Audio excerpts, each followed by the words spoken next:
La FRCA, le syndicat du sucre de la Réunion et Groupama vous présentent Terre d'ici.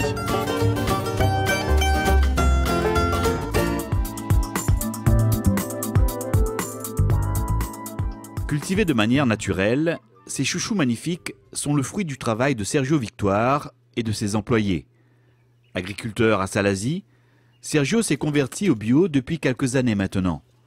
Sur son exploitation de la Marapuldo, il cultive ainsi près de 4 hectares de ce légume emblématique du cirque. Regarde le chouchou aujourd'hui, un chouchou bio, pas de traces de piqûres, pas de traces d'insectes, c'est un chouchou super. Voilà, c'est comme ça qu'il faut produire le chouchou aujourd'hui, un chouchou propre. Du chouchou propre, cultivé sans pesticides, mais aussi des treilles nettoyées et débarrassées régulièrement des feuilles et des lianes mortes. Là, ils ont les feuilles secs, comment ils donnent les petits chouchous pour grossir et les un peu propre. Obligatoirement, et si vous voulez avoir chouchou toute l'année, il faut faire ça. Il faut tout le temps en train de toiletter, nettoyer, mettre propre pour que les nouvelles lianes ne repartent. Et puis on en a des chouchous, et puis le chouchou il est beaucoup plus vert quand on fait ça que quand on quitte les pailles, le chouchou vient blanc. Manque de soleil. L'épaillage minutieux des treilles favorise également la fécondation des fleurs par les abeilles. Là, par exemple, les petits balais de fleurs comme ça, si les abeilles n'arrivent pas à atteindre ces balais de fleurs, on aura pris une production. Et là, par la suite, on voit tout de suite le petit chouchou, il saute, le petit chouchou, il est bien joli, les vernis, les bien machin. Certifié en agriculture biologique, Sergio a mis en pratique les techniques préconisées par le projet Gamour, une gestion agroécologique de la mouche des légumes.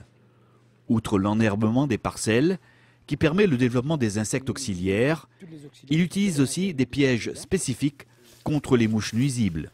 Aujourd'hui, il travaille beaucoup avec ces pièges-là. Enfin, on a 3 types de pièges sous la treille. Il y a les bouteilles, il y a les cornets et il y a les plaques. Aujourd'hui, il travaille beaucoup avec ces pièges-là.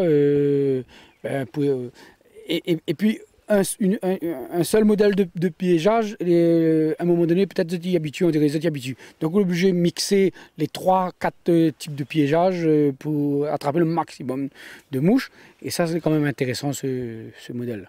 Au lieu d'avoir 40% de perte en conventionnel, il reste à moins peut-être 5% de perte en bio. Et on encourage tous les paysans, tous les producteurs de chouchous aller vers le bio. Parce qu'aujourd'hui, en faisant du bio, on en a moins de pertes sur les exploitations.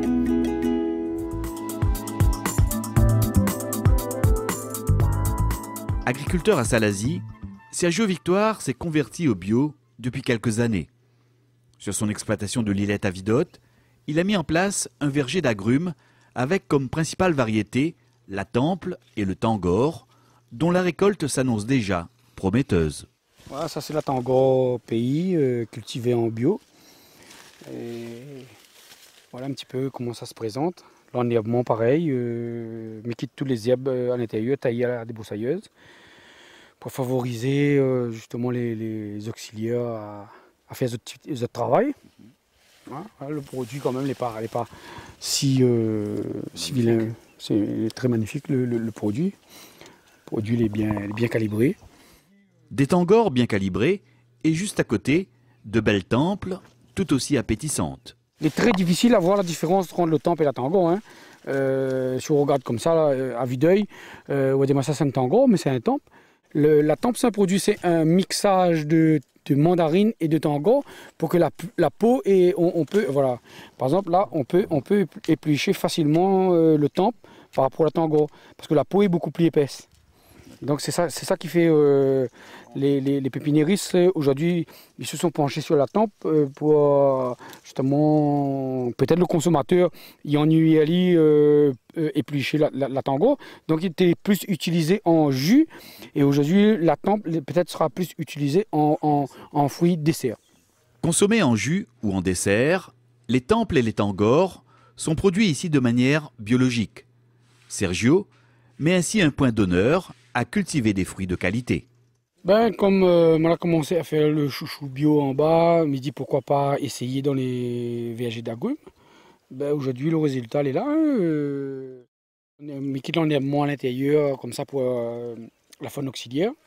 Et je fais un apport de 6-4-10 bio qui commercialise par une coopérative. c'est de l'engrais bio. Et aujourd'hui, m'incite fortement les agriculteurs à utiliser cet engrais-là. Ben, le résultat est là.